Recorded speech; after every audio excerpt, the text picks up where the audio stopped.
And then to hear earlier this week that she had passed away, that just kind of blew us away.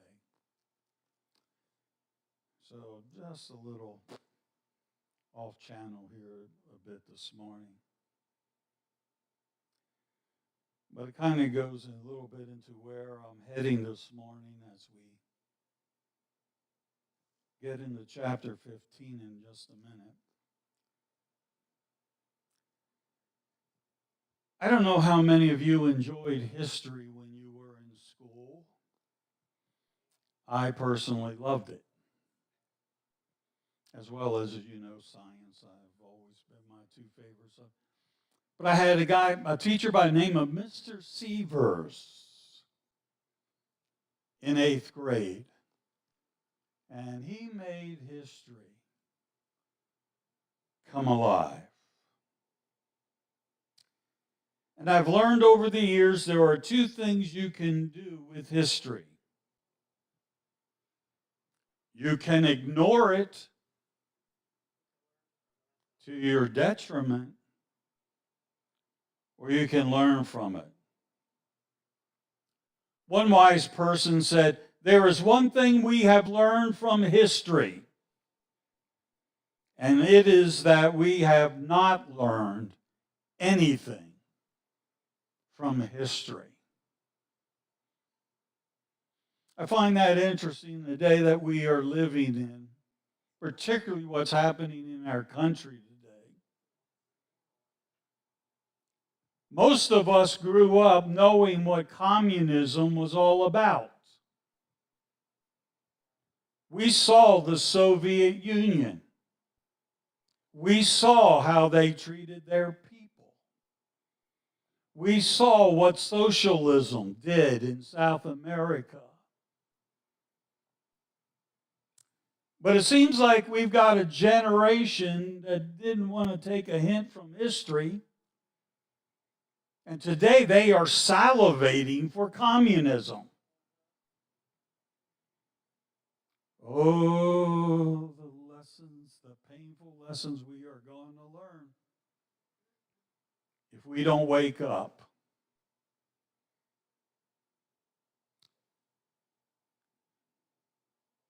But that saying is so true. There's one thing we've learned from history, and it's that we have not learned from history.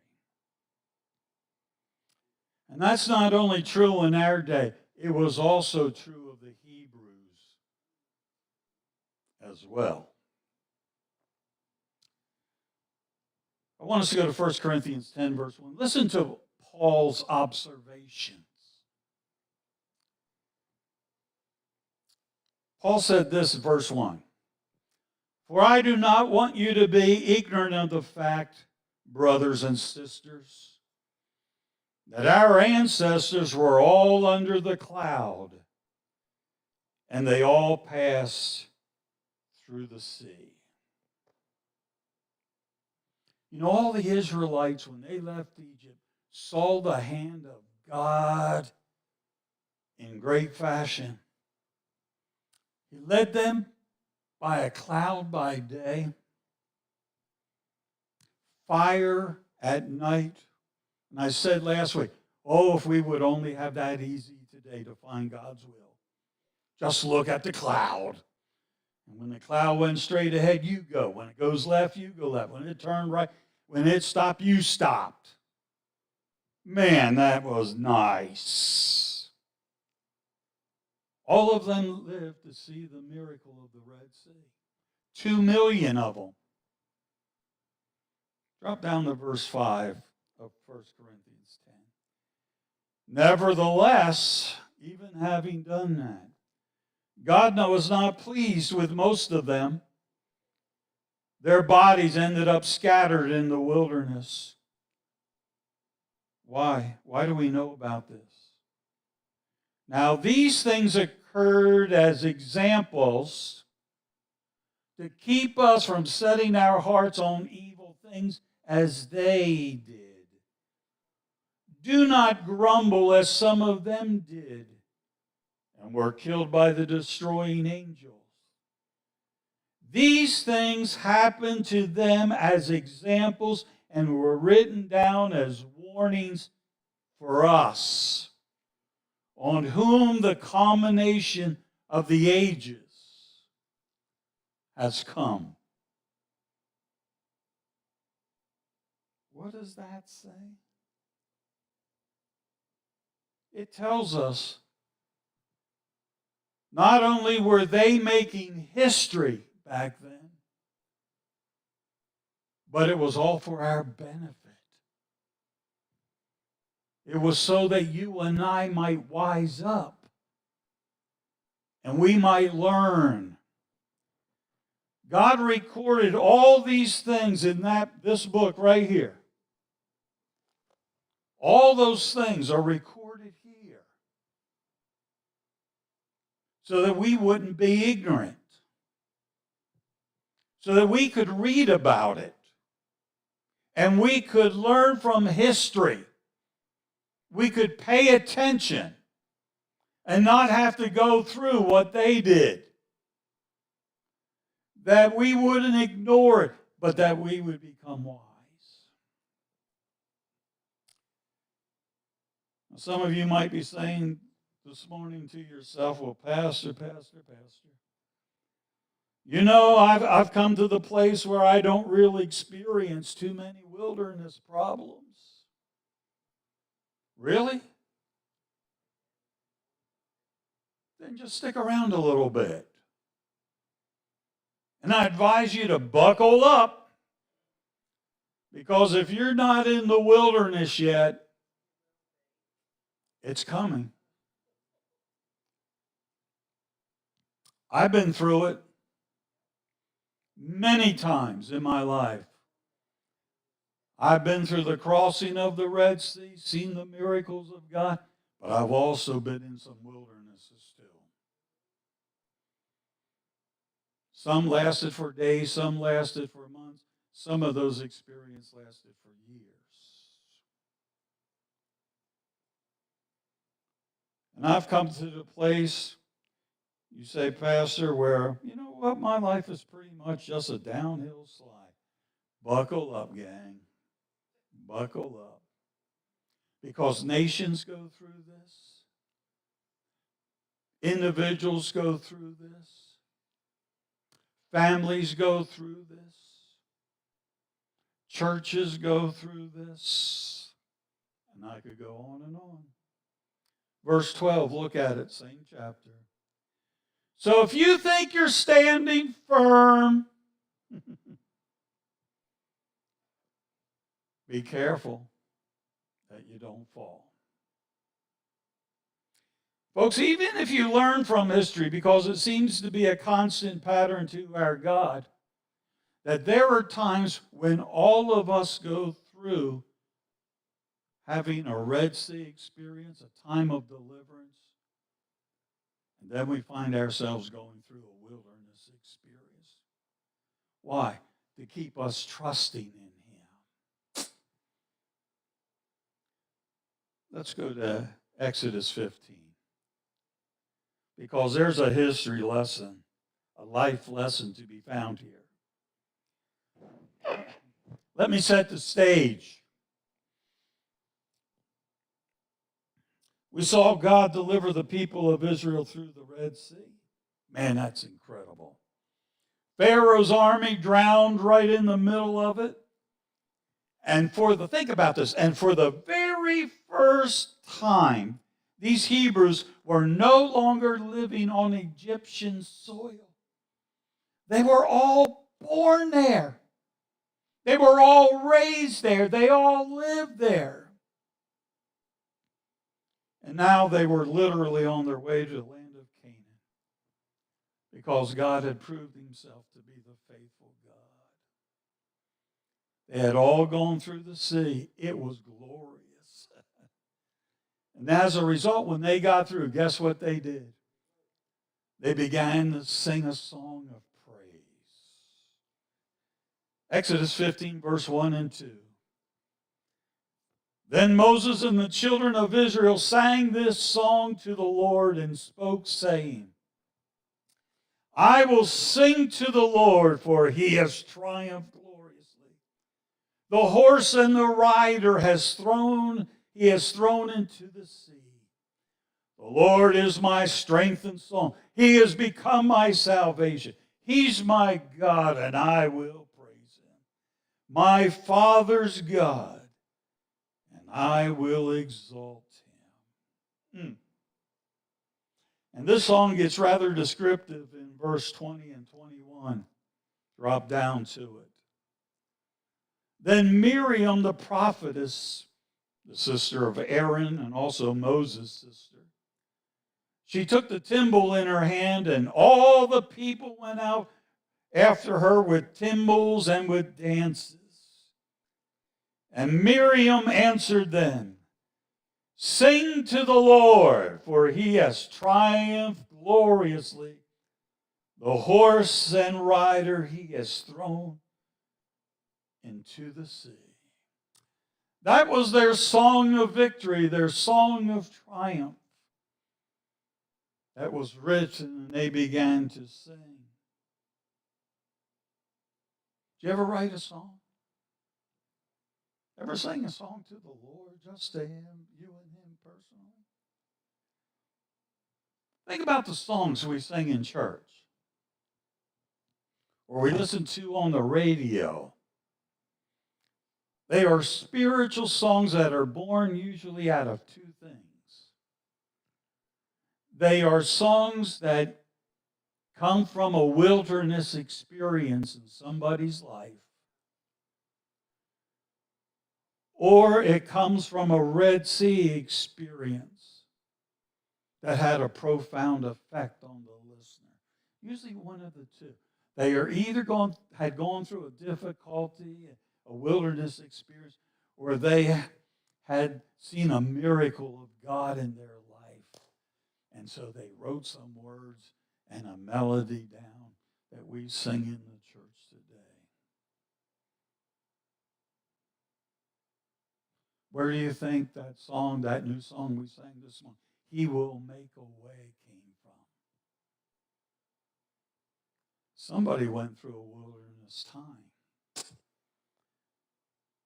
Janet went through a difficult time in her life. Don't know how long it lasted, but God brought her through. And she wrote that song as a testimony to that experience. God will make a way when there seems to be no way. Verse 22. So Moses brought Israel from the Red Sea, and then they went into the wilderness of Shur. And they went 3 days in the wilderness. And look what happened. After the Red Sea, they go into the wilderness of Shur, and for 3 days, they have nothing to drink. How long can you go without water without it starting to affect your body? 3 days. 2 million people without water. And it's now been 3 days. You know, this is so descriptive of what the Christian life is all about. We've all been through the Red Sea experience. Amen? Spiritually speaking, listen to me, every one of us have been brought into God's family through the cross. My sins were nailed there. I came to the altar. I asked him into my heart to forgive me of my sin. Woo! What a glorious day that was. A day of victory. A day of freedom, of liberty, of peace that I felt when I got up from that altar over this direction. We came to know Jesus, and in coming to know him, we have been given deliverance for the very first time in our life from the bondage of that old life. The chains were broken when we asked Jesus to come in. We were given a new song, a new life. We were given a new beginning. Oh, But since that day of my salvation, there have been a couple of deserts, gang. There has been a couple of wilderness experiences that I had to go through. And they were designed for a very real purpose in my life.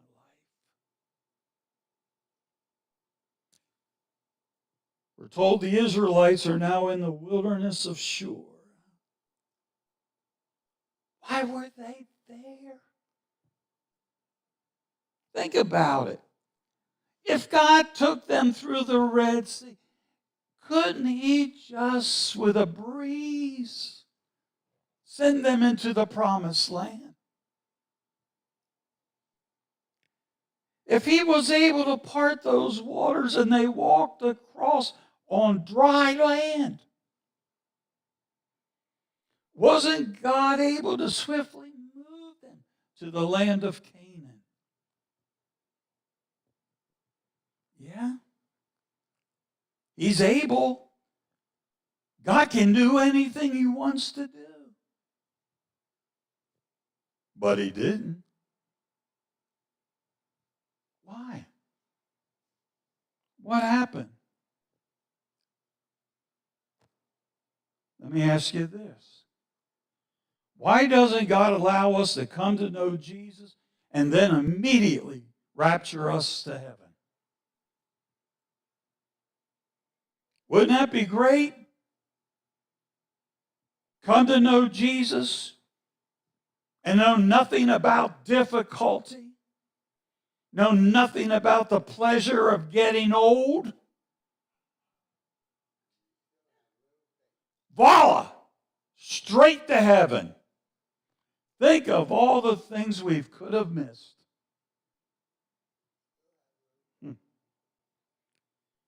Just in God's presence. Why?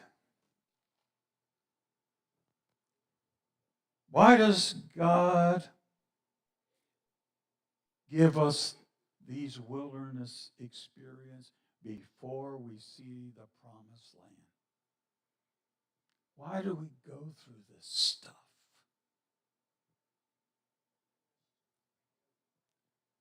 Get this. He wants to test you. He wants to see what you're made of. He wants to see what you really believe. That's why the Israelites went into the wilderness.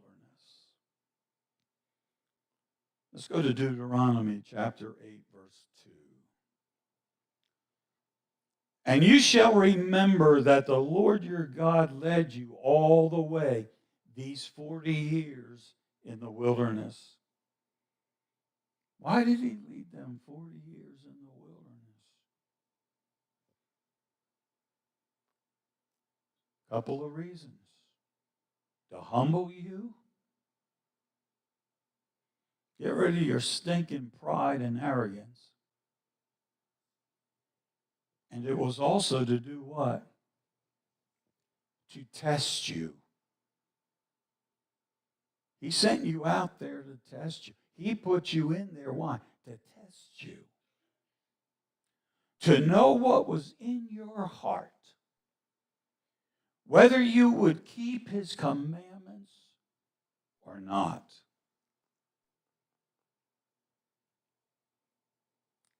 Remember why God put you in the wilderness? Why you're going through that dry, barren place? It's a test, gang. It's a test. It's designed to stretch your spiritual muscles. It's designed to develop you into a person of faith. It's to grow your faith. Let's face it. And I was told this years ago when I was building my house and putting shrubbery around my house. The roots of a tree grow deep when the winds are strong. If I don't want those big oaks falling on my house that I have in various places around my yard that are like 60 to 80 feet tall, they are big things. So far and over since they were planted, they haven't come down yet. You know why?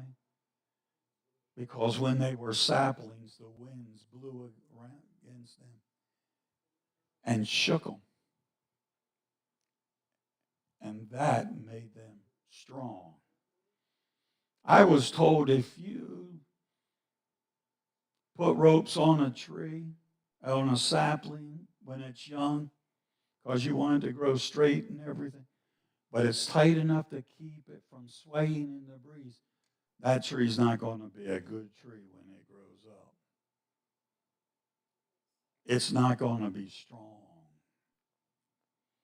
And so when I put some trees in the yard, I made sure if I roped them, it was only done for a couple of weeks, and then I took it off so they would become strong by the swaying of the breeze. What are you saying, Pastor? I'm saying this. Take away the tests.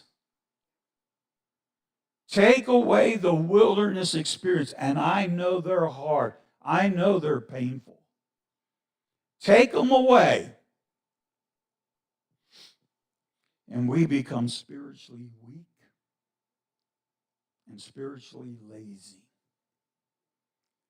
But put us in a time of testing. And let that wind blow us a bit. And it's remarkable how well we will grow.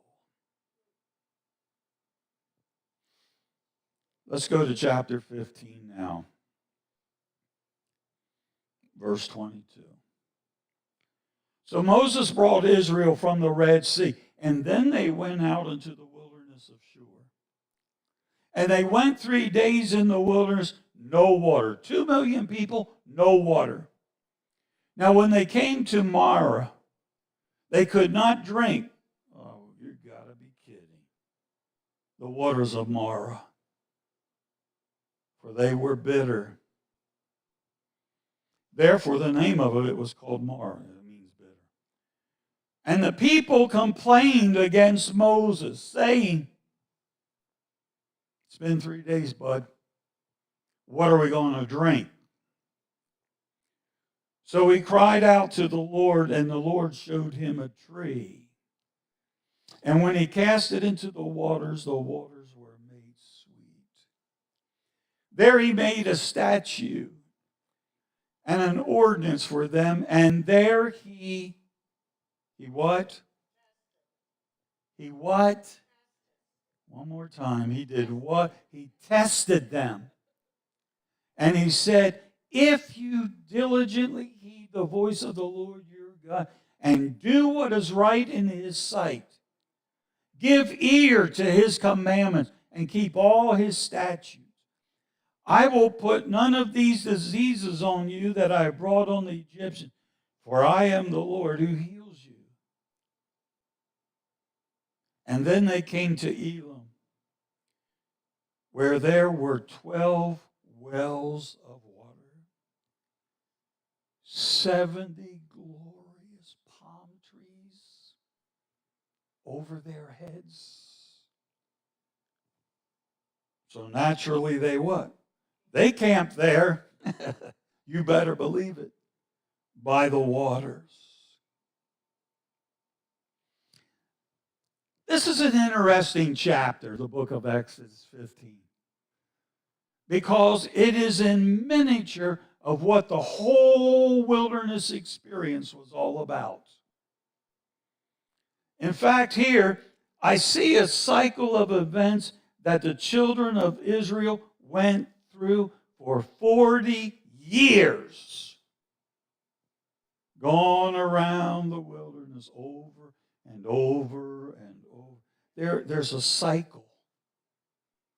There's a cycle. And it's illustrated in these couple of verses that I want to focus on this morning.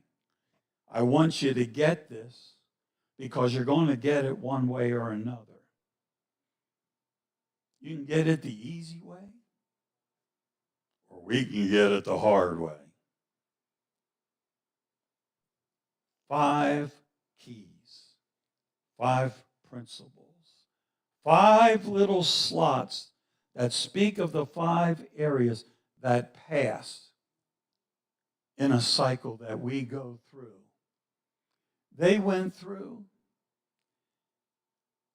and because we don't learn too much from history, guess what?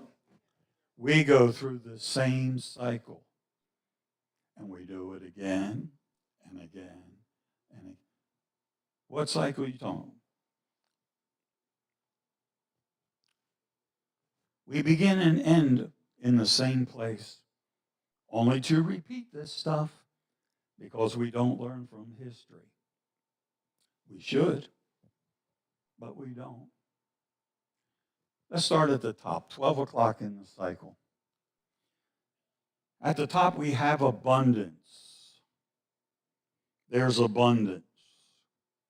The Red Sea experience, glorious. And the people of God, where do they look after the Red Sea experience?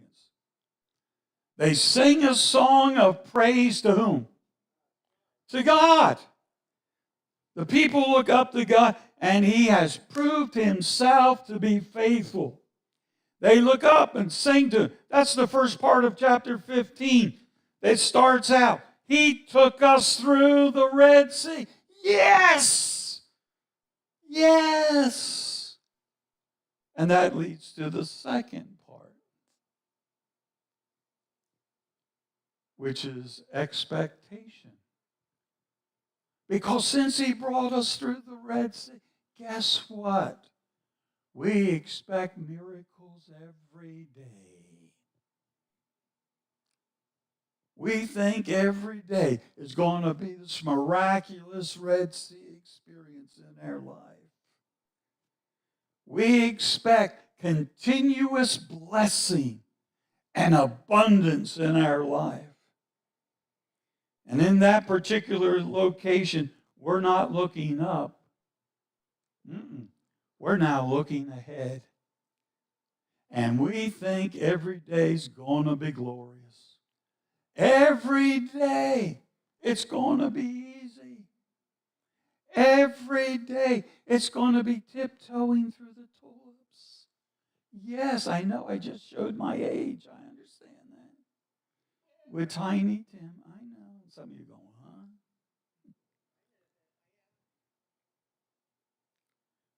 Maybe that's been a recent event in your life. God has showed you His grace in a tangible way, in a miraculous way.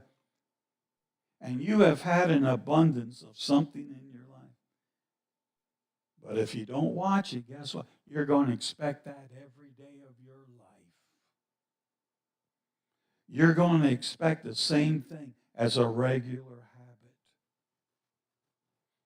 And that's unrealistic. That's unrealistic. Unfortunately, there are entire ministries dedicated to this continuous, ongoing lifestyle of abundance. That you just live under the cloud of blessing. And you can expect a new car in a month, a big check in the mail, somebody to pay off the mortgage to your home, and on and on and on. And you'll always have perfect health. You look ahead expecting God to continue the abundance. I'm sure when they went through the Red Sea and went out into the wilderness, they expected absolute abundance every day. Every day, perfect weather. Every day, boom, boom, whatever they needed, boom, boom. Before they even asked, it was there. Expectation.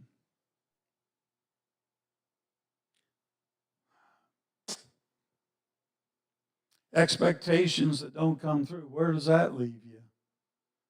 In the next little slot. What's the next little slot? Disappointment. Where are you, God? I don't understand this. I've been living for you. I've been doing this, that. Now we're not looking ahead anymore. Now we're looking down. Now we're looking down. Verse 22. So Moses brought Israel from the Red Sea, and they went into the wilderness of Shur. And they went 3 days in that wilderness, and there was nothing to drink.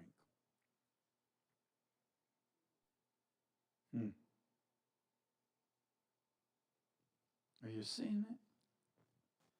It says Moses brought Israel from the Red Sea. That's abundance. That was a time of blessing, miracle. And then it says they went out into the Red Sea, and they expected the same stuff to happen every day. They expected another Red Sea experience in their life. But what happened? They went 3 days and there was no water. That's disappointment. God, where are you? Why, God, why didn't you come through? So they began looking down. They got their eyes on their circumstance. It used to be where?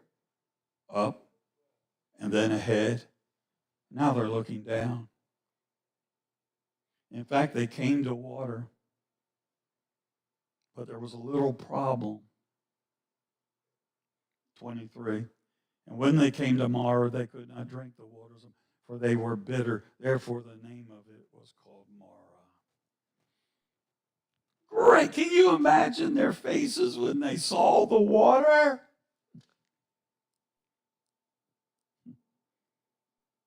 And they got to it. It was bitter, and they couldn't drink it. It's sort of like being stranded out on an island in the South Pacific, and you're surrounded by water. And you die of thirst.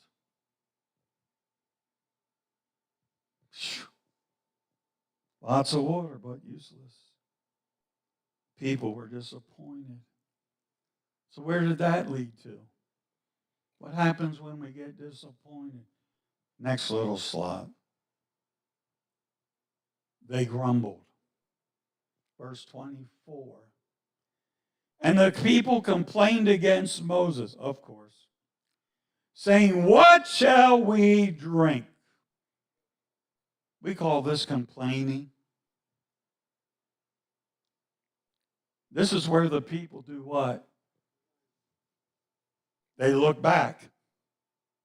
They look back at the good old days. Yes. When you complain or grumble as a child of God, it's most often true that you're looking back to somewhere in the past when things were easier. At least where your head is today at the moment. Back in the 80s, used to have season tickets for Hershey Theater to watch some Broadway shows, old musicals and stuff. And Kay and I, we would get those season tickets, and on Fridays we'd drive down over to Dillsburg, and we'd stop at the Hampton Inn, had reservations there. Usually we had the same room each time, room 301. That was our room. Every month we went there. We would go out to eat, and we would drive over to Hershey, enjoy the theater, come out, come back to the hotel. Next morning, get up, have a leisurely breakfast at the Hampton. And somewhere around 11, leave the Hampton and head back to Dover or Pleasantville. You know, now every time I head east, on the turnpike and I get to Dillsburg, I say this every time to Kay. Kay, do you remember when I was rich and we used to stay at that Hampton over there? And have a nice dinner, the two of us, and have breakfast in the morning. It was just so relaxing. Just getting all energized for Sunday, you know.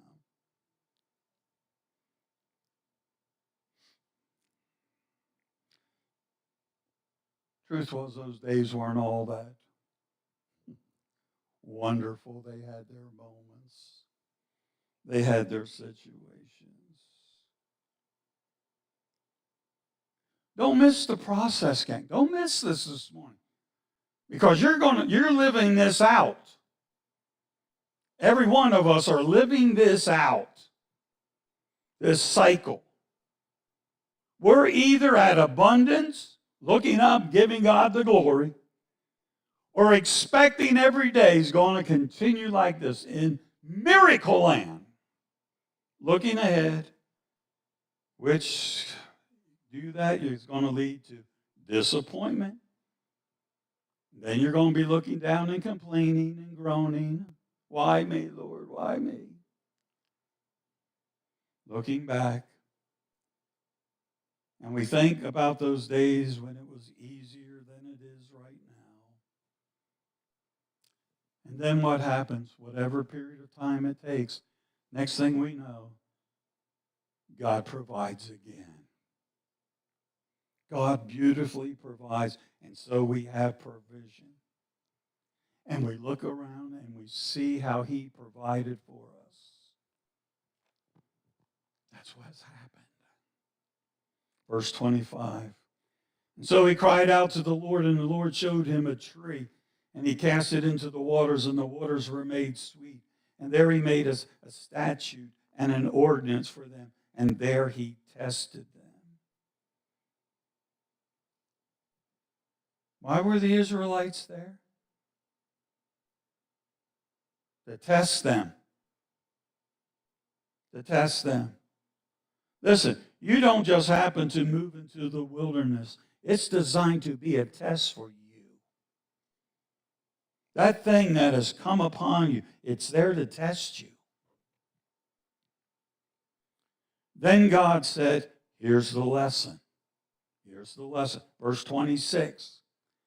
If you diligently heed to the voice of the Lord your God, and you do what is right in his sight, give ear to his commandment, and keep all his statutes, I will put none of the diseases on you that I brought on the Egyptians, because I am the Lord who heals you.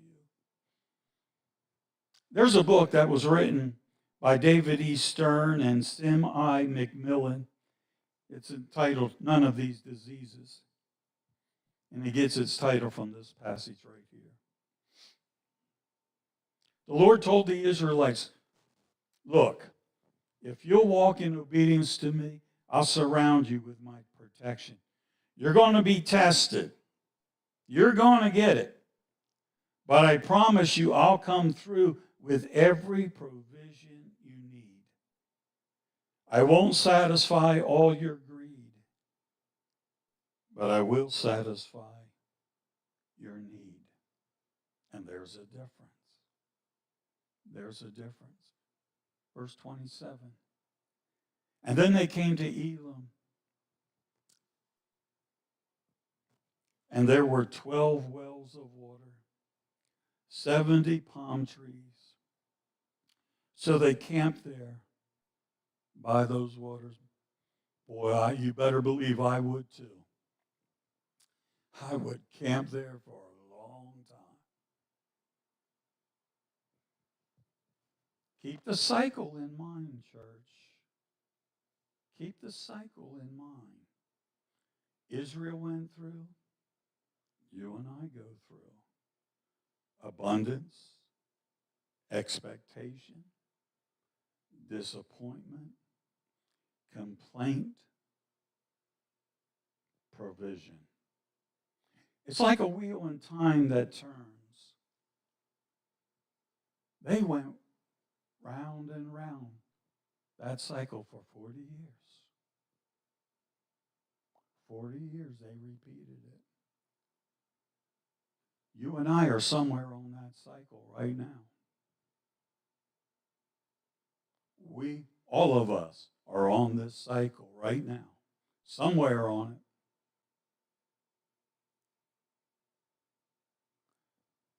Let me say this to you and I that may be in the complaining stage right now. We don't like what we see. We don't like what's going. It's not turning out the way we thought it would turn out. I want you to look at chapter 16, and I'm going to cut this short this morning. There are three things I want to pull out of here, but let me just share one thing, and then I'm going to close. There were three tests. The first test was this.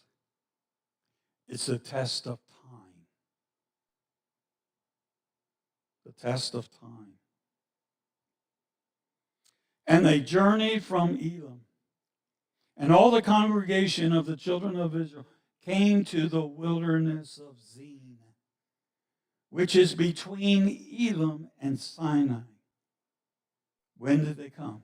On the 15th day of the second month after they departed from the land of Egypt. This is occurring after the oasis.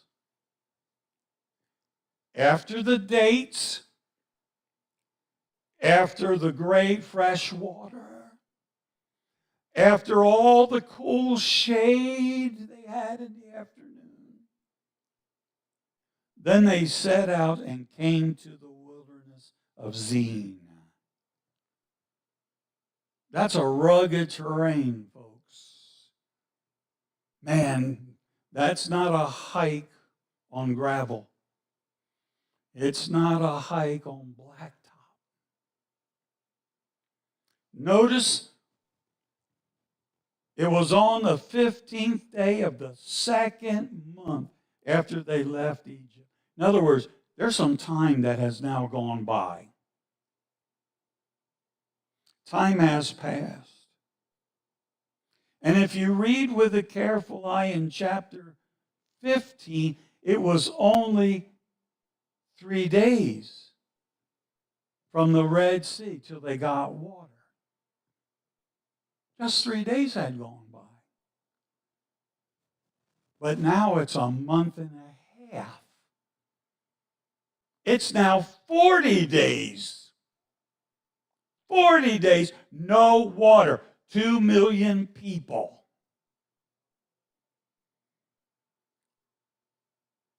That's a test of time. Lord, how long do we have to do? Look at the children. Look at the babies. Lord, look at the elderly. They have gone 40 days.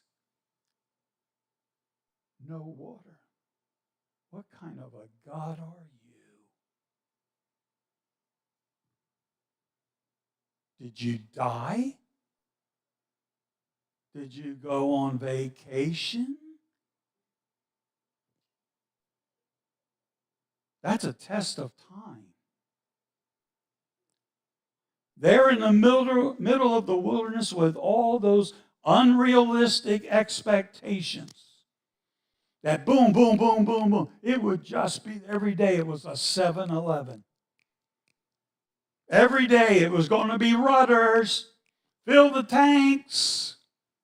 Get the food.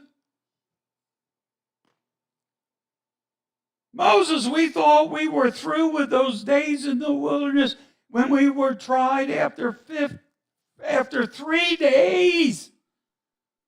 Oh, that was horrible.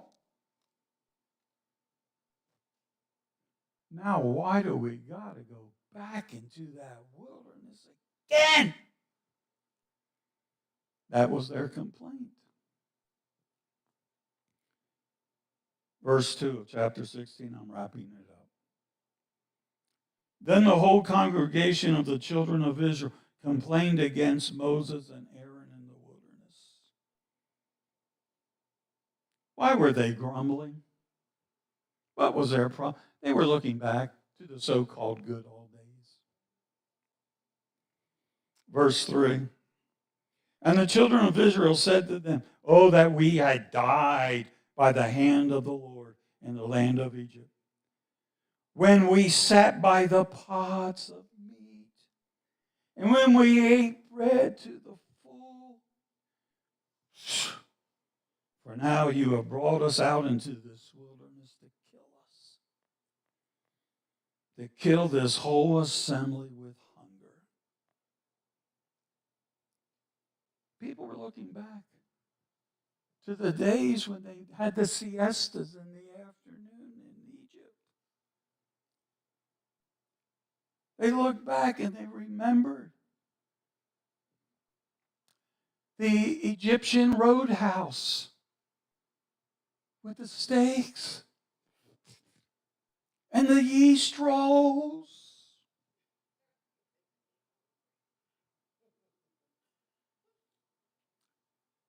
And the Krispy Kreme right next door to the Egyptian roadhouse. And just down from there was Egyptian Dairy Queen,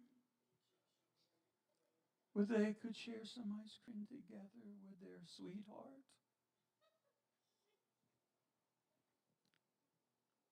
Oh, they had all they could ask for, and then more in Egypt. Oh, if only we were in Egypt. Sounds like your life, doesn't it? Sounds like mine, too. Let me tell you something. If you focus on the past, you're going to start complaining before long. You'll remember someday back when something was easier than it is right now. And you're going to complain, you're going to grumble. And may I say the same thing? If we look back on in the past, think about this. If we look back on what is now our past, at one time that was our present. And remember what we did back then when the past now used to be the present? We looked back even further to another time. Now we thought it was so great.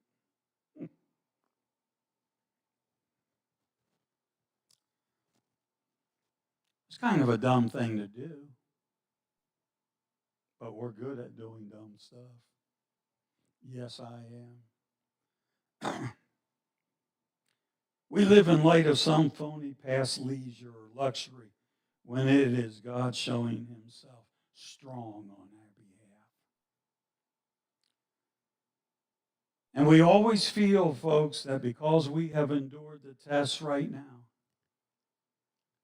we're going to not need it again. But you know, I learned something when I took history. There were pop quizzes.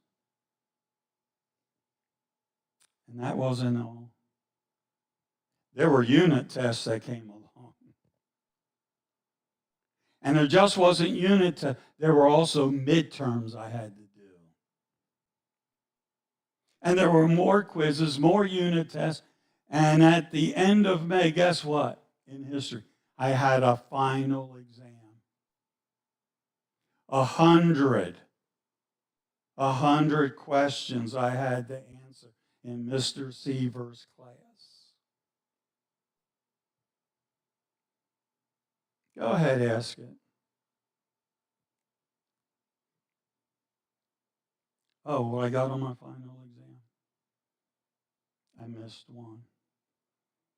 I got a 99. There was this ugly girl in my class named Marilyn Roberts. She got 100. We had a competition all year long who would get the better grade. And she beat me by one question on the final exam. And I've never forgiven that blonde. I remember her to this day. She could care less about me.